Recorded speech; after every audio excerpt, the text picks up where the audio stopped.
Hello. If you're new to my channel, my name is Jamie and I'm with Homestead Reflection, where we specialize mostly in decoupage and scrapbook paper, as well as furniture decoupage.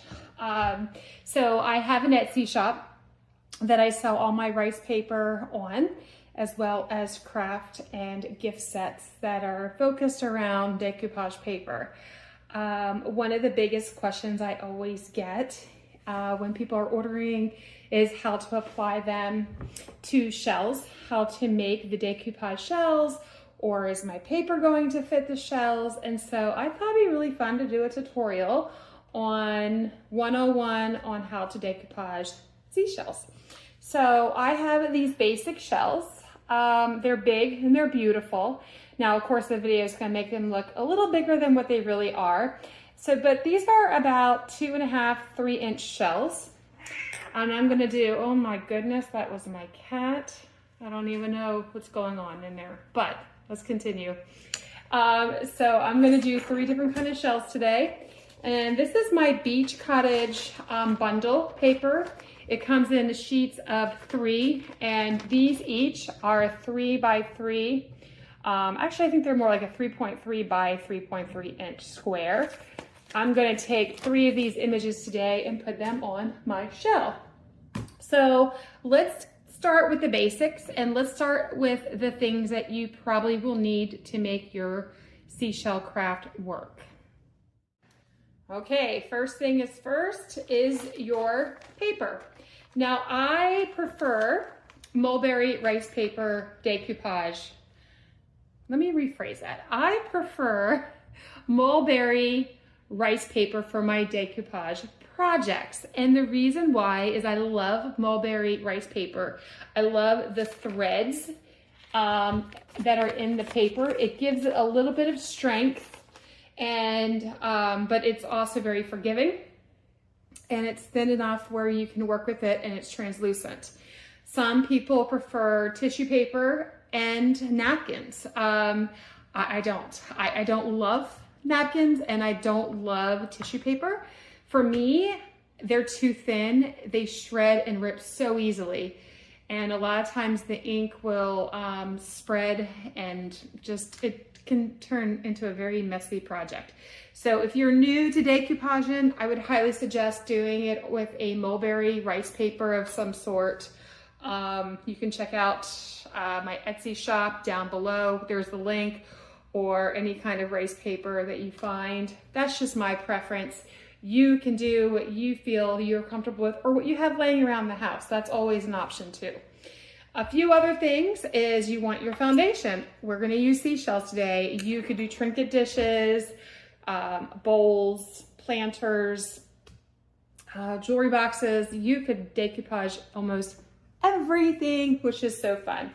We're also going to use Mod Podge. I prefer the satin finish, but you could do it in gloss or a matte. Mod Podge is wonderful for sealing projects, for gluing projects. I use it for everything across the board. Also want to use some white paint, and we'll explain why in a minute. I've got my gold paint. We'll explain that a little bit later.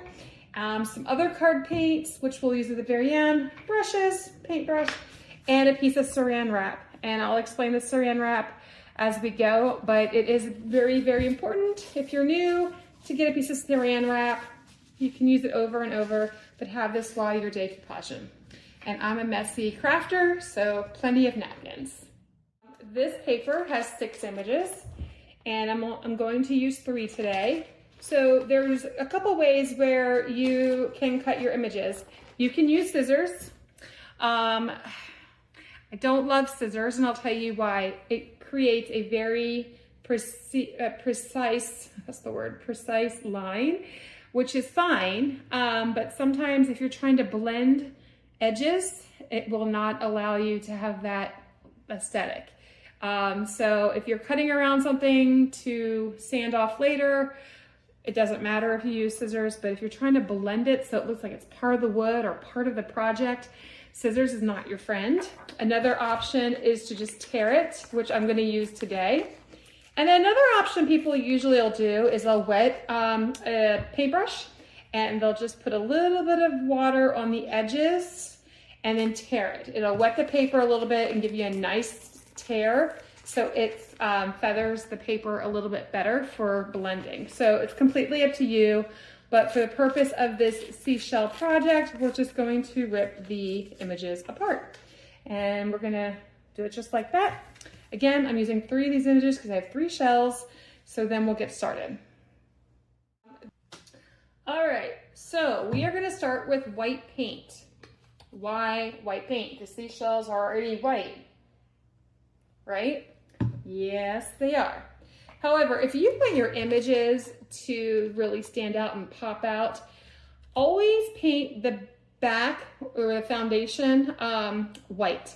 So whether it's a jewelry box, trinket box, piece of furniture, whatever is going to be hidden by the decoupage paper, you want that to be white underneath, because the paper is translucent, and even though it has a colored image on it, it will take the background adaptation of your foundation. So if you're working with wood, you're gonna see a dark wood behind this translucent paper.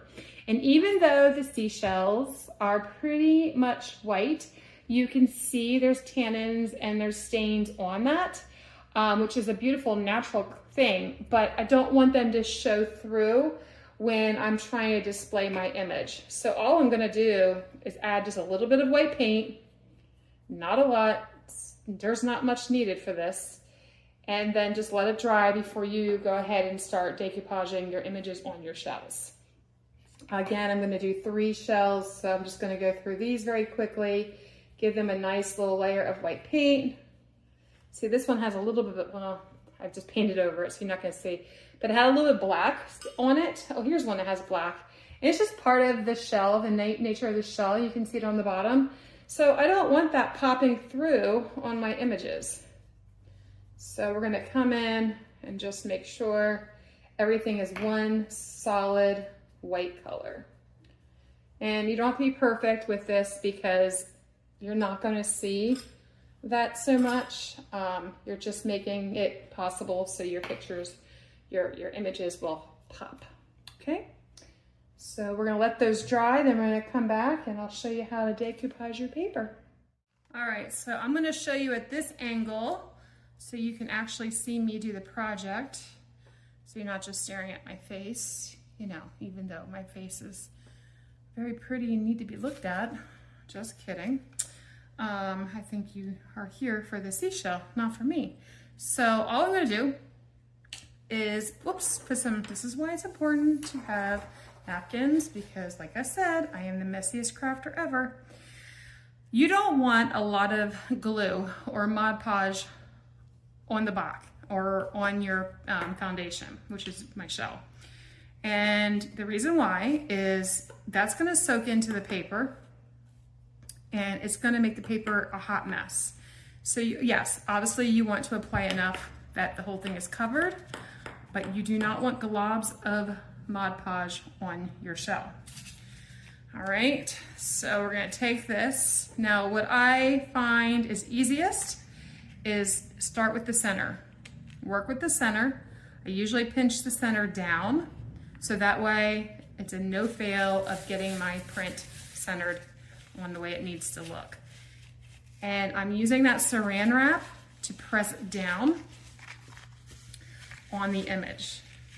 As you can tell, there's not a lot of adhesive, not a lot of Mod Podge, because if it was, you would be seeing it seep through my paper.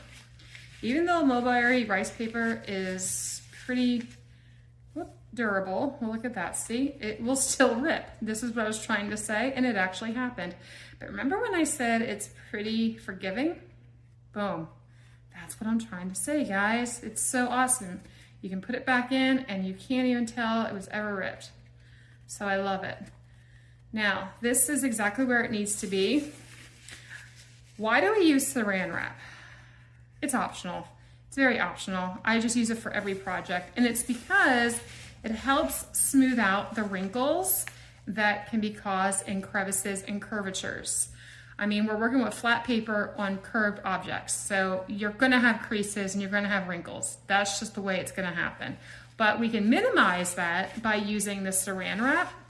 And the saran wrap doesn't, it absorbs any kind of excess adhesive, where it's not on your hands. And you know, once you get the adhesive in your hands and you press them down, then you're messing up the paper. So I just find, to make my project a little more seamless and professional looking, saran wrap is a go-to.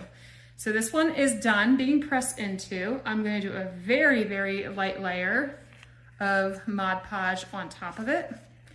I prefer the satin finish, just so it has a little bit of a sheen to it, but not a whole lot. And we're gonna make sure we get the edges. It does not need a lot, because I can always come back in once this dries and do another layer of it. So let's do that again. I'm gonna do a thin layer on top of my shell that's already been painted white, making sure all of it has a little bit of it. All right, well, that was my cat feeder, so that means the cats are going to eat and not kill each other. So again, I'm gonna find the center of this, but I want more of that bottle, so I may not center it completely, but it's exactly where I want it. I love that it's translucent because I can actually see the edges on exactly where I want it. I'm just gonna slowly press down. I'm gonna get my saran wrap and just press it all down. Remember I talked about those crevices and those little creases? Boom, that's saran wrap. It's my BFF, guys, I'm telling you. It's optional, but I strongly suggest it. Again, a little bit of Mod Podge. If you've never worked with Mod Podge, don't be so terrified about it being white. It clears dry, okay? Only a little bit. You don't want to plunge the glue on it. Okay, I got one more. So we're gonna take the glue, Mod Podge adhesive, it's all the same. So if I refer to it as one of those words, it's Mod Podge. And then here's my seat side. I love those chairs. So I wanna make sure they're in there.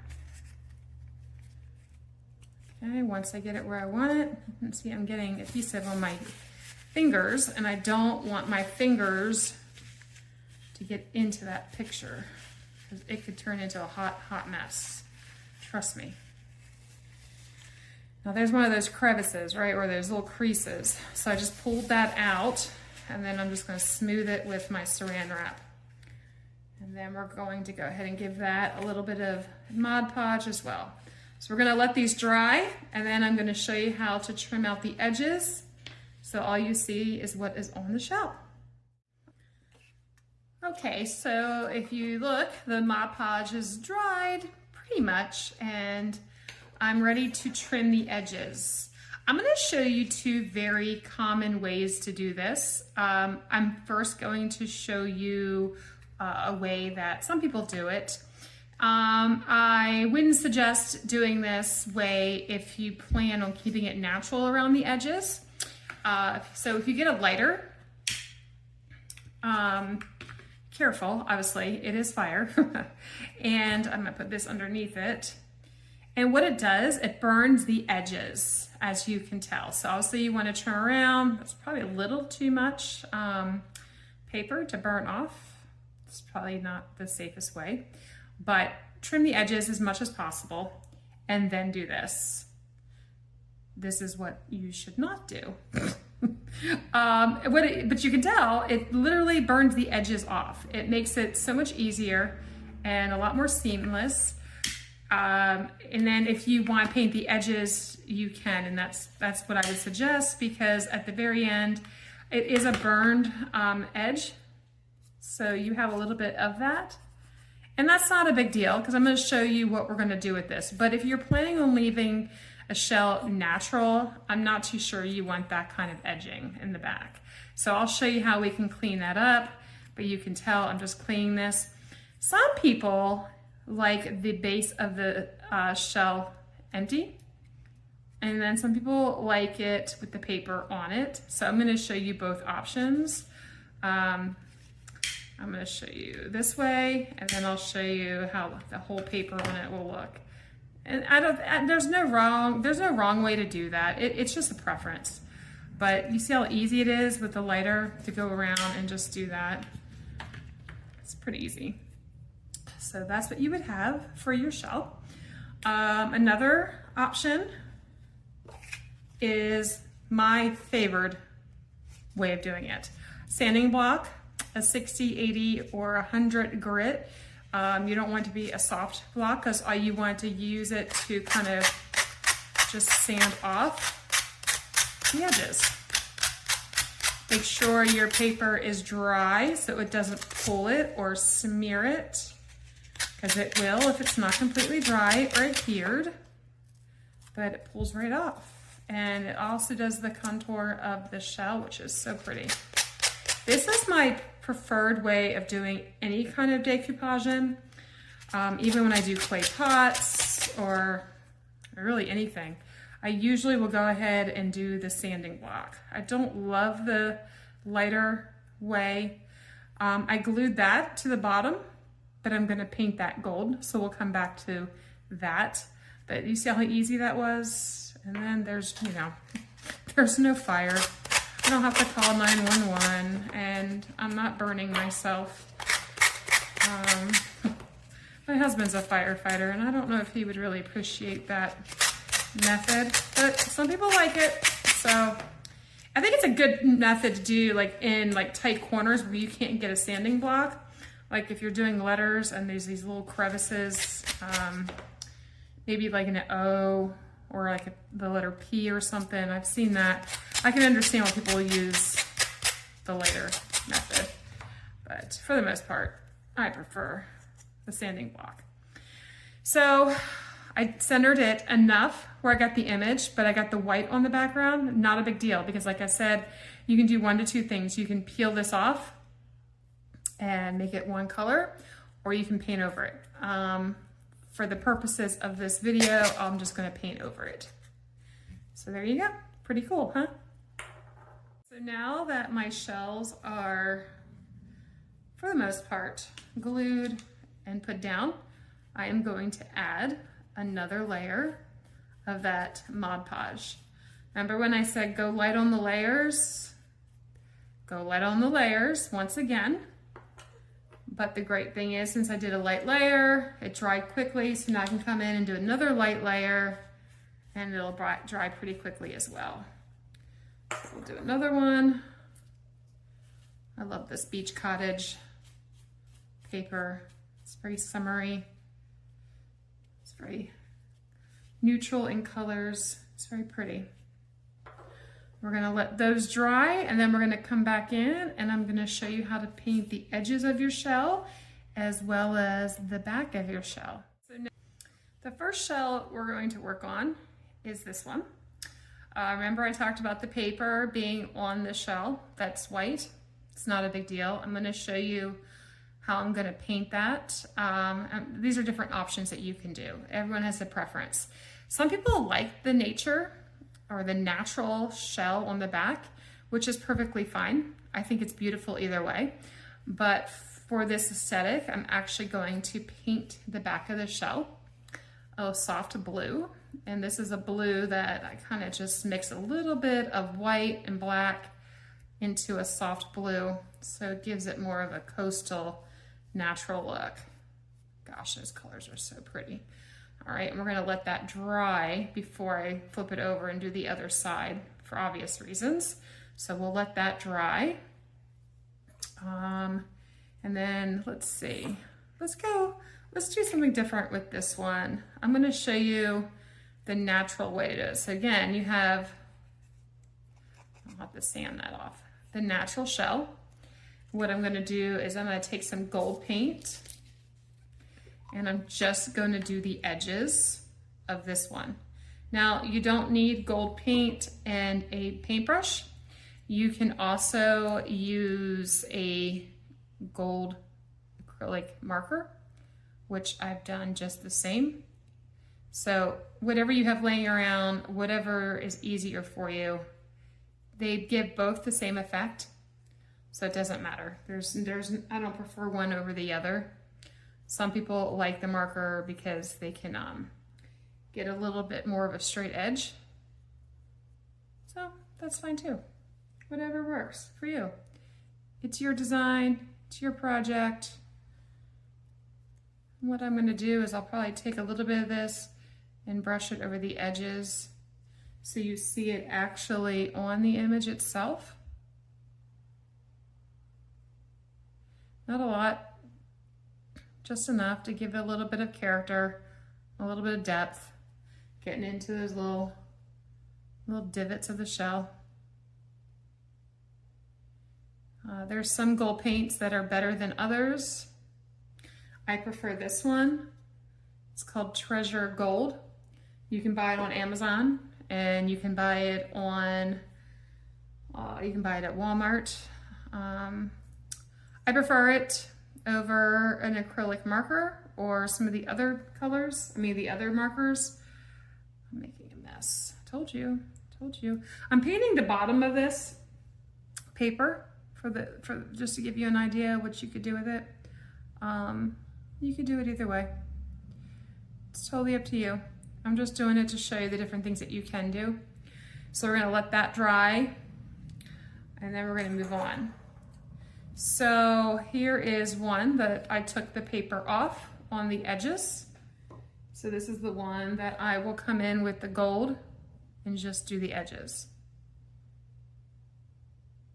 I usually do 2 layers of gold just to make it pop. It's completely up to you.